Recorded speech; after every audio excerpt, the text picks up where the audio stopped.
A dark, almost deserted corridor of an expensive hotel. A surveillance camera captures a woman walking quickly toward her room. She looks nervous. She looks over her shoulder. Her movements are nervous. Her steps are quick. Something is clearly bothering her. Only a few minutes later, a man appears in the frame. He moves confidently, but his gait betrays tension. Stopping at the door, he hesitates for a moment before opening it and stepping inside. The door slams shut. No one will ever see her alive again. The next morning, the silence of the luxury hotel is broken by the surprised and then frightened scream of the maid. She had barely stepped through the threshold of the room when she stopped abruptly, staring at the horrific scene before her with wide eyes. Bloody stains spread chaotically on the snow-white bed, as if painting the story of a terrible night. Shards of broken glass sparkle on the floor among the scattered things in overturned furniture. A woman lies in the center of the room, motionless, cold, with bruises on her face and scratches on her hands. Nearby, there is a broken bottle that could have been used as a weapon. A man is sitting on the balcony, behind the open door. He is not trying to run away, is not hiding, is not calling for help. His hands are stained with blood. His eyes are empty, frozen somewhere in the memories of what happened a few hours ago. He seems to be stuck in that night, in that moment that changed everything. A few days ago, the couple seemed perfect, in love, happy, celebrating a new stage in their lives. But something happened in that short period of time between sunset and dawn. Was it an uncontrollable outburst of aggression that broke out at the crucial moment? Or was it all planned in advance, and that night was just the final act of a carefully crafted scenario? The most important question remains: what exactly turned their night of love into the night of death? Charleston, South Carolina, 2011. The Belmont Hall Hotel was filled with a sophisticated atmosphere. Live jazz was playing, glasses were filled with sparkling champagne, and leisurely conversations were taking place at round tables. The annual charity evening for U.S. Army veterans brought together those who have dedicated their lives to serving the country. Retired officers, their families, widows of fallen soldiers, and philanthropists ready to support those who could not find their place in civilian life after the war filled the hall with a sense of honor and remembrance. Among the guests was Vivian Carter, a 63-year-old woman who once worked as a school teacher. After the loss of her husband, she learned to live alone, although sometimes she felt a bitter emptiness that neither books nor rare meetings with friends could fill. New acquaintances were not part of her plans, and she did not want to change her life. But her friend Sherry Baker convinced her that such an evening could be good for her. Vivian reluctantly agreed, not expecting anything special from the event. She was standing at the buffet table when Leon Griffin approached her. He was a 65-year-old Gulf War veteran, a former sergeant in the U.S. Army. His tall, slightly slimmer silhouette, silvered hair, and the look of a man who had seen a lot in his life immediately attracted attention. He moved calmly, confidently, as if he knew exactly what he wanted to say. His low voice sounded calculating, and his manners betrayed a man who did not like unnecessary words but knew how to find the right ones. They had met through a mutual friend. A few restrained phrases, another look, a slight smile, and the conversation was no longer limited to the usual, "How are you?" The evening, which had seemed ordinary to Vivian, suddenly took on a new color, even though she had no idea how fatal this encounter would be. Leon did not resemble the men Vivian had met before. He didn't try to appear better than he was. He didn't use empty words, but every word he said carried weight. There was a tiredness in his figure mixed with a restrained inner strength, as if he could have changed his life but no longer wanted to make the effort. His story was full of complicated twists and turns. Many years of service, the war, and then his return home, which brought neither relief nor peace. He was unable to settle down in the peaceful world and did not find a place for himself in it. His family life fell apart, and his attempts to hold on to civilian jobs failed. He changed them one after another, never staying anywhere for long. He lived modestly, mostly on his military pension, and seemed to be a man who had lost faith that better times might yet lie ahead. Vivian listened in silence, and every word he said resonated with her. She knew what loss was. She knew that cold morning when you wake up and realize that someone you've spent so many years with is no longer with you. She didn't need to invent anything. She just understood him. The conversation dragged on. They talked for a long time, and the more Leon opened up, the stronger the feeling of community between them. The next day he called, and the day after that, again. The meetings became regular, and their lives began to intertwine. Leon always paid attention to her. He remembered the little things that other men might not notice, complimented her in a way that sounded sincere. His presence evoked calmness, and his low, calculating voice created a sense of security. He didn't speak much, but he found the right words every time. For the first time in many years, Vivian felt truly happy. She didn't even notice how her days began to revolve around Leon, and every minute without him seemed empty and meaningless. He became something more than just a new acquaintance for her. He filled a space that had been empty for a long time. However, there were also moments that were alarming. One night they were having dinner at a restaurant. Everything was calm until the waiter, carefully serving the food, accidentally spilled some water on the table. A subtle movement, and Leon tensed sharply. His gaze, which had been warm a moment before, turned cold and his jaw clenched as if he was holding himself back from exploding. He looked at the waiter in such a way that he involuntarily stepped back. "Be careful," Leon said dryly. A moment later, everything returned to normal. But Vivian noticed. It wasn't just a brief flash of irritation, but something deeper, a repressed aggression that he could barely keep under control. When she mentioned him to her sister Janet, she asked a simple question. "What do you really know about this man?" Vivian answered without hesitation. "He's a good man. He just had a hard time after the war." Janet didn't argue. She was silent, and that silence was louder than any words. 3 months later, Leon invited Vivian to dinner at a small restaurant by the water. He looked tense, his fingers trembling slightly, though he tried to hide it. "I never thought I could love someone again." His voice sounded a little hoarse. The next moment, he took out a small velvet box, opened it, and without looking away said, "Will you marry me?" It was unexpected. 3 months is too short a time to make such a decision. When Sherry heard this, she was worried. "It's too soon, Vivian. You haven't known him that long," she said. Sister Janet's reaction was even harsher.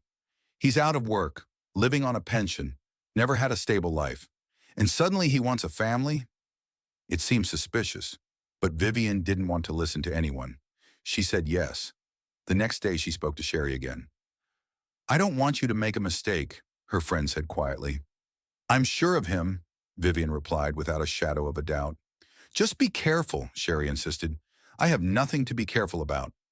"I know what I'm doing," Vivian said sharply. She waved off the warnings. Leon had become the man who had given her life meaning.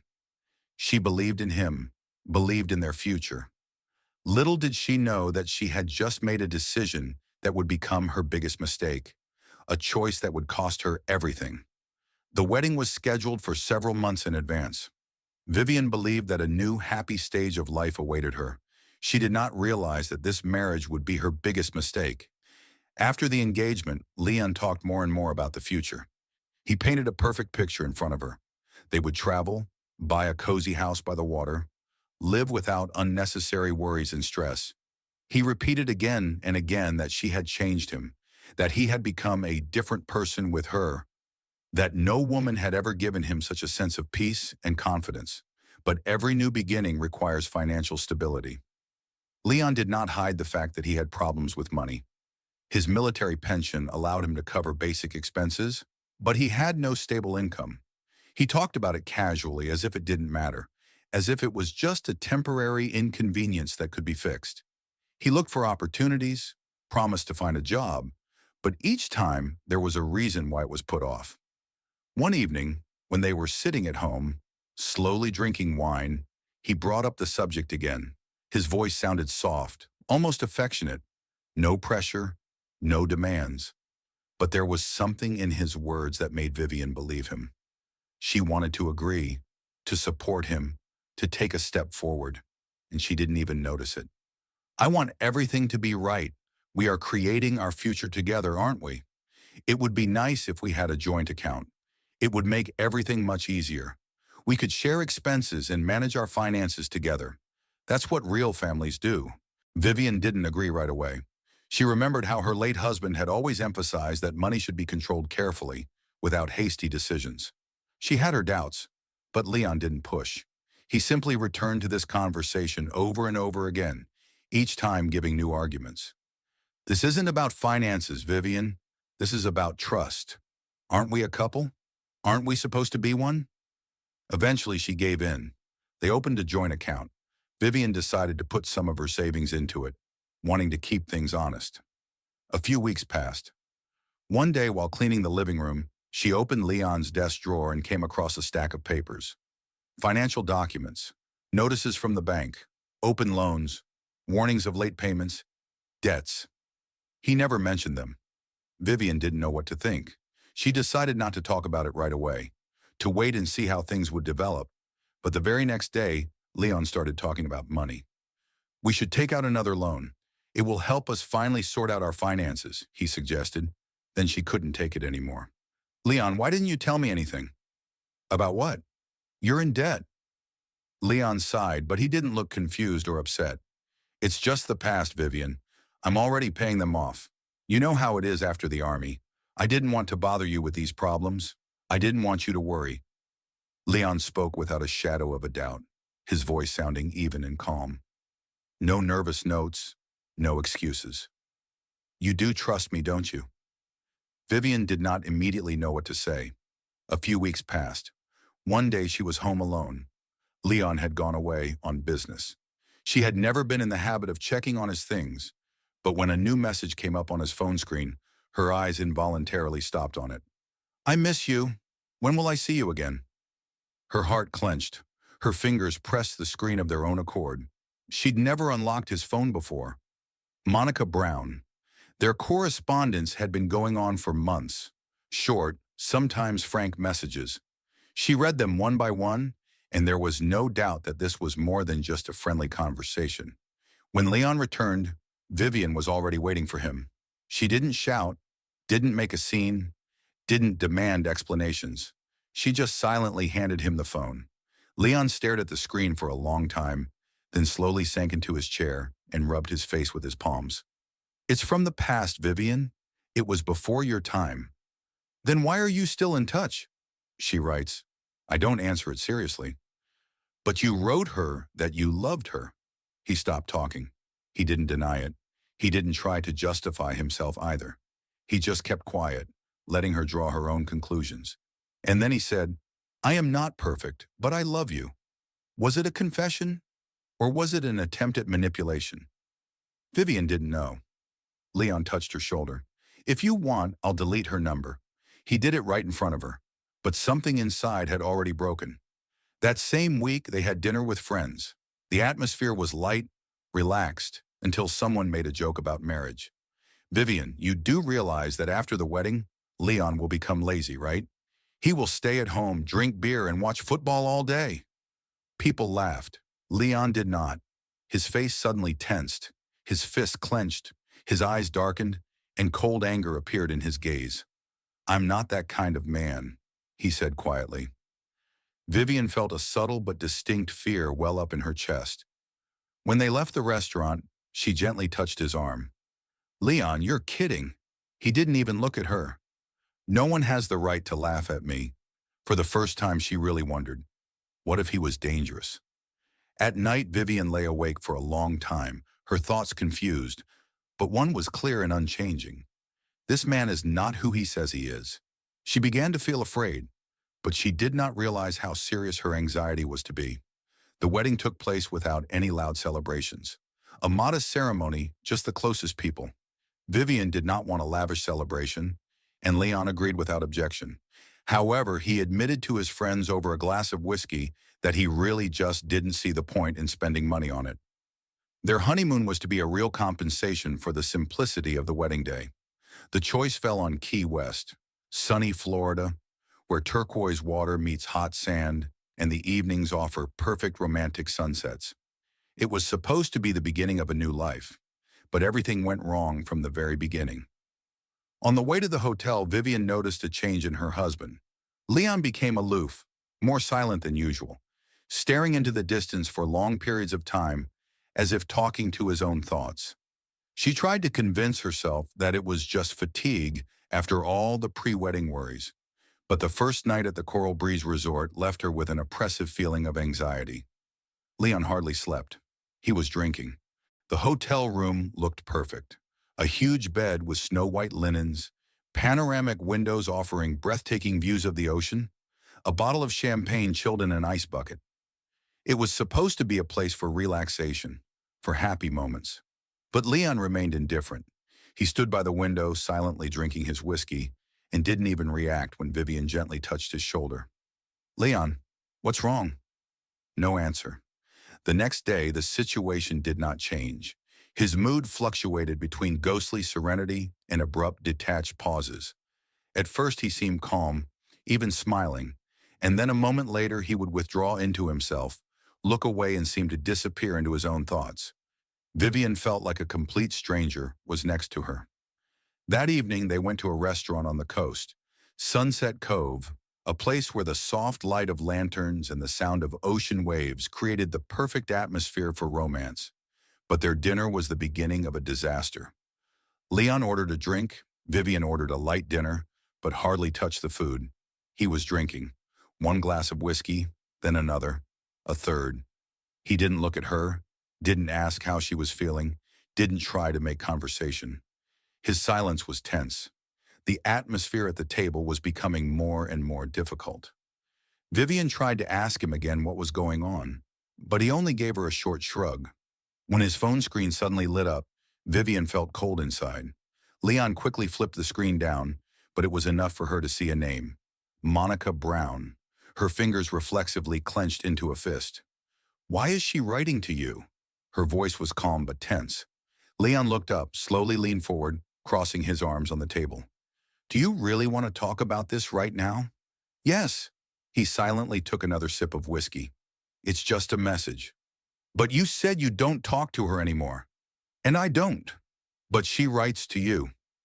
Leon suddenly smiled. A cold, cheerless smile turned into a short, dry laugh. "Do you really want to make a scene now?" Vivian couldn't hold back any longer. "I can't trust you anymore." Her voice was loud, too loud for the quiet restaurant. Several diners at neighboring tables turned, looking at them curiously. Leon tensed but said nothing. "I'm leaving," she said. Without waiting for an answer, she got up and left. Leon stayed behind. He continued to drink. It was 1:30 in the morning. The surveillance cameras recorded Vivian returning to her hotel room. She opens the door, goes inside, and quietly closes it behind her. 2 a.m. Leon appears in front of her door. He stands there for almost a minute. He doesn't move.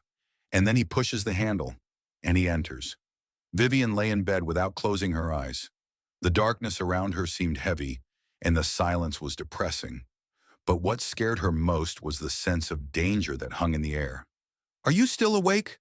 His voice came suddenly, low and tense. She slowly got up, ran her hand over the blanket, felt for the light switch, and turned it on. "What do you want?" "We need to talk." "There's nothing else to talk about." Leon took a step forward. The light fell on his face, illuminating his sharp features, his tense jaw, his dark, menacing gaze. "You made me look like an idiot in front of everyone. You did it yourself." Her voice was even, but anger boiled inside. Leon clenched his fists, his fingers white with tension. "All this time you thought you were better than me, didn't you?" She felt a bitter realization building in her chest. "I made a mistake," she said coldly, "and that mistake is you." Leon didn't answer right away. His lips were pressed into a thin line. His gaze became heavy and empty. "Don't say that." His voice was dull, almost silent, but I could feel the danger in it. "And if I do, what will you do?" He came closer. Something in his movement made her act first. She swung her hand sharply and hit him in the face. Leon froze, and the next second he rushed forward. His hands gripped her shoulders tightly and pushed her backwards. She recoiled, lost her balance, tripped over the edge of the bed, and fell on her back. He was hovering over her. Vivian tried to pull away, but his fist slammed into her stomach. The pain pierced her entire body, and the air was forced out of her chest in a convulsive wheeze. Another punch, and then another. He did not stop. Each blow gave off sharp pain. Her body shuddered from the violent jolts. But Vivian still tried to cover her face with her hands, protecting herself, at least instinctively. "You lied to me." Her voice broke into a weak whisper. These words were the last straw. Leon straightened up sharply, and then, as if he had finally lost control, kicked her in the chest. She screamed, her lungs constricting from lack of air. He kicked her again and again, until she was no longer moving. The silence that followed was deafening. Leon stepped back, his breathing ragged and labored. The room plunged into dead silence. The sun was slowly rising over Key West, painting the horizon in shades of gold. Leon stood on the balcony, his hands resting on the railing, smoking a cigarette. His fingers, stained with blood, trembled. He tried to remember what had happened. He couldn't. Lorraine Simmons had been a maid at Coral Breeze Resort for 6 years. During this time, she had seen a lot. Post-wedding quarrels, broken bottles, broken furniture, bloodstains on the sheets. She had learned not to ask too many questions and not to be surprised by what guests left behind after stormy nights. But this morning, she was confronted with something that will remain in her memory forever. Lorraine Simmons stood in front of the door of room 507, ready to insert the key card into the lock, when she was overcome with an unpleasant feeling. Something was wrong. There was a "Do Not Disturb" sign on the door. According to the hotel's rules, maids cleaned every room every day, even if guests didn't ask for it. She knocked. Silence. She knocked again, harder this time. No response. With her usual hand, Lorraine took out a key card and inserted it into the lock. There was a soft click as the door unlocked. She pushed it open, and immediately she smelled the smell. Heavy, metallic, with a sweetish aftertaste that she recognized instantly. The smell of blood. Her eyes gradually got used to the semi-darkness of the room. The furniture was scattered, the lamp was knocked over, and shards of broken glass glittered on the floor. But all this seemed insignificant compared to what she saw in the center of the room. The body of Vivian Carter lay motionless on the floor, next to the bed. Half naked, her nightgown was hanging haphazardly around her hips. One leg was unnaturally twisted. Her face was broken, swollen, her lips were swollen, and her jaw seemed to be displaced. Bloodstains were spreading from the head on the snow-white carpet. Lorraine exhaled sharply, raggedly. Her hands were shaking. And then she heard a sound. A familiar rustle came from the balcony, the sound of a cigarette being drawn on. She turned her head slowly. There, in the light of the morning sun, stood Leon Griffin. He was smoking. His shirt was stained with blood. His face was distant, as if empty, without a single glimmer of emotion. "Sir, you—" Her voice broke. Leon slowly turned his head toward her. His eyes were cold, bottomless. "What happened?" he asked, his voice sounding hoarse, as if his throat was dry. Lorraine slowly stepped back, keeping her eyes on him, and then abruptly turned and ran out of the room. A few minutes later, the entire hotel staff knew that a murder had taken place in room 507. At 8:14 a.m., the Coral Breeze Resort reception received a police call. 10 minutes later, 2 officers, Sergeant Mark Cameron and Patrolman Rodrigo Velasquez, were already on the elevator to the 5th floor. At the exit, they were met by the receptionist, who, pale and trembling, said, "A dead woman was found in room 507, and her husband is still there." When they opened the door, they saw a horrific scene. The room looked like a battlefield. On the floor next to the bed, the body of Vivian Carter lay motionless. Her skin began to cool. Her arms, struck by numerous blows, were covered with deep bruises. Her nails were broken, and her fingers were hemorrhaging, signs of a desperate struggle. Her face was a wreck, swollen lips, bruises, blood clots caked on her broken jaw. Leon Griffin was still on the balcony. He had not tried to escape. He didn't cover his tracks. He didn't even move when the officers drew their weapons and pointed them at him. "Put your hands up. Step away from the balcony." Leon slowly turned around. His hands were stained with blood. "I don't remember what happened," he said in a steady, almost distant voice. The officers quickly snapped his hands back and fastened the handcuffs. He did not resist. "You have the right to remain silent," Sergeant Cameron began. But Leon was already silent. When he was taken out through the main entrance of the hotel, crowds of people had already gathered. Journalists, cameramen, tourists who happened to be there. Cameras captured every detail: the blood-stained shirt, the metal handcuffs, his empty, indifferent gaze. And although no one knew all the details, the headlines were already writing themselves. In a few hours, the news would be full of headlines about a brutal murder in Key West. The investigation was led by Detective Dwayne Robinson, an experienced investigator with 20 years of experience in the homicide department. One glance at the crime scene was enough to realize that this was no ordinary argument that got out of hand. It was a cold-blooded, brutal murder. The police recorded key evidence in room 507: traces of a struggle, shards of broken glass, an overturned lamp, blood on the walls, cuts on Leon's hands. He probably got them either from the glass or when Vivian tried to resist.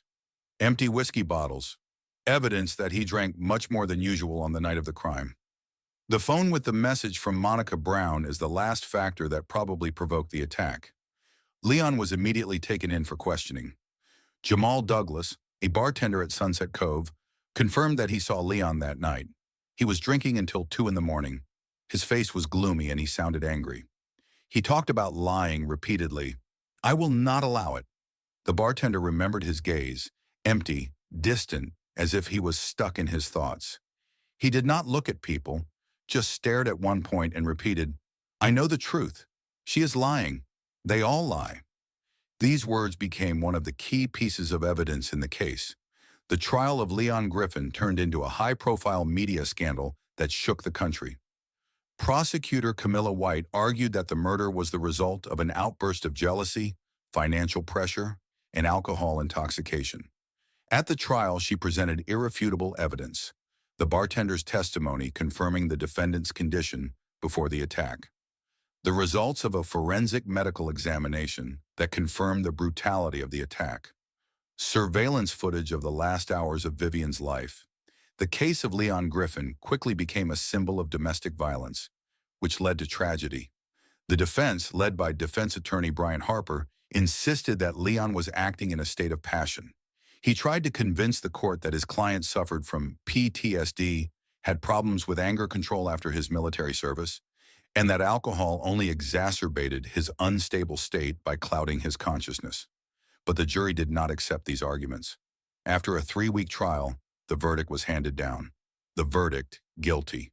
Murder in the second degree. Sentence: life imprisonment without the possibility of parole.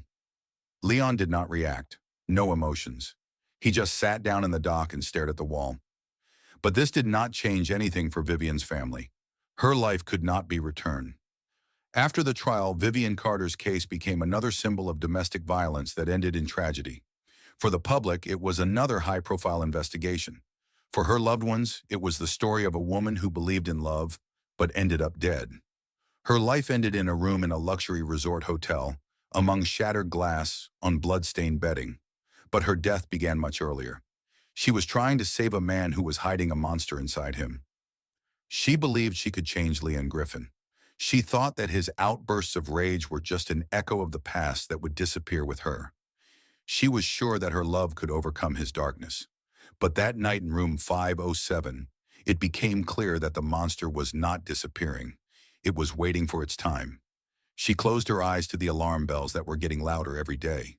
His uncontrollable outbursts of rage, blackouts after drinking, tight control over her finances, over her life.